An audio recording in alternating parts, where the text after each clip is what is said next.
What's up, ladies and gents, and welcome back to another exciting episode of our League of Legends Top 5 Plays. At the end of this video, I'll be going over how you can enter our second Feenix giveaway of the month of February, so be sure to stick around. So without further ado, let's get into this episode with an amazing 1v1 from AkaliZero to outplay her opponent. Right off the bat, we see her waste no time and jump straight in, trading some damage with Gragas, but then he ults and ignites, forcing her to quickly put down her shroud. She knows the moment she becomes visible, he'll go in, so she actually baits him by queuing into an immediate flash, going straight back in with her ultimate to spell vamp herself up while bursting down Gragas.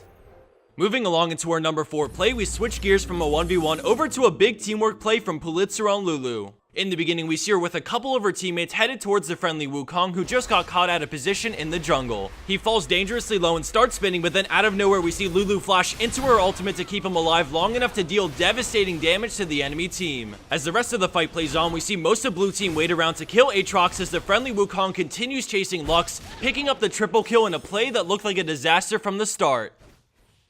Landing in at our number 3 spot is Twerking Fizz with an insane play on the fish himself. We see him headed towards an explosive team fight going on top lane, and with his team outnumbered, he knows he has quite a bit of cleaning up to do when he gets there. As he gets closer to the fight, an easy Chum the Waters opens up, followed by his Q and Lich Bane to burst her down, and then he immediately eased towards Aatrox, flashing at the end to put him in range to trigger the passive. He readies his W and instantly Qs Aatrox upon revival, letting the bleed finish him off as he goes straight into Zhonya's to allow Darius to get into more damage, allowing an easy Trickster for the kill under the tower. With a ton of stacks already on Shyvana, Darius drops his ult on her, picking up another kill to secure the ace.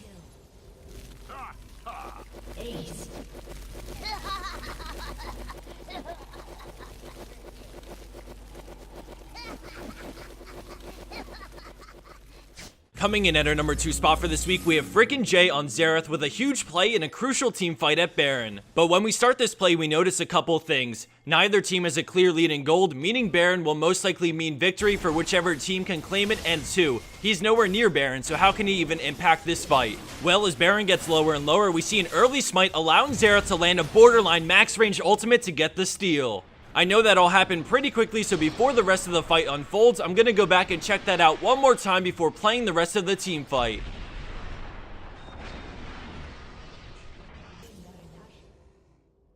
As the rest of this plays out, we see stellar positioning from FrikinJay to hit multiple targets with the majority of his abilities, and thanks to the stats from Baron, his team is able to play this out with confidence, eventually taking the win in both this team fight and the game right after.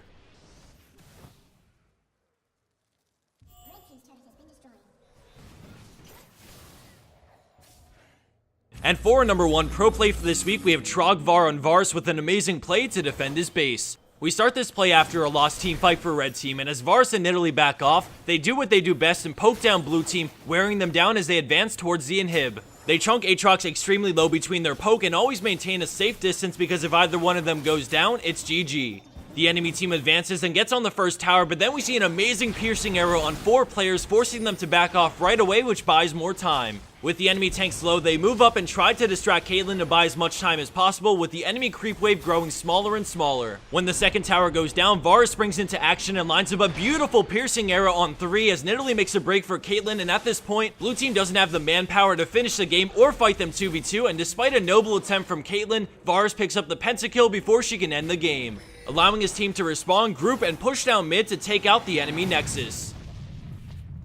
And for the bonus clip of the week, we have Jesus Crispy on Ziggs with a great play to secure some kills, followed by a clever getaway. As this plays on, I wanted to go over how you can easily enter yourself in our second Feenix giveaway for the month of February to win yourself a shiny new Ator. All you have to do to enter yourself in this giveaway is go over to Feenix's Facebook page, which can be found down below, and give it a like, as well as write something on their wall about why you want a Feenix product and what it would mean to you. Besides that, you also have to drop a comment down below with your favorite play of this episode and give this video a thumbs up. Not only does this get you entered in the giveaway, but it also helps our show out tremendously, so thank you to those who spend the few minutes it takes to like this video, comment on it, like their Facebook, and comment there as well. The Ator is the keyboard I use personally, and if you've never played on a mechanical keyboard, yet alone this beauty, then you don't know what you're missing, so to those who enter, I wish you the best of luck. Thanks everyone for your continued and awesome support. I hope you enjoyed this episode, and I'll see you back here soon for week 167 of our League of Legends Top 5 Plays.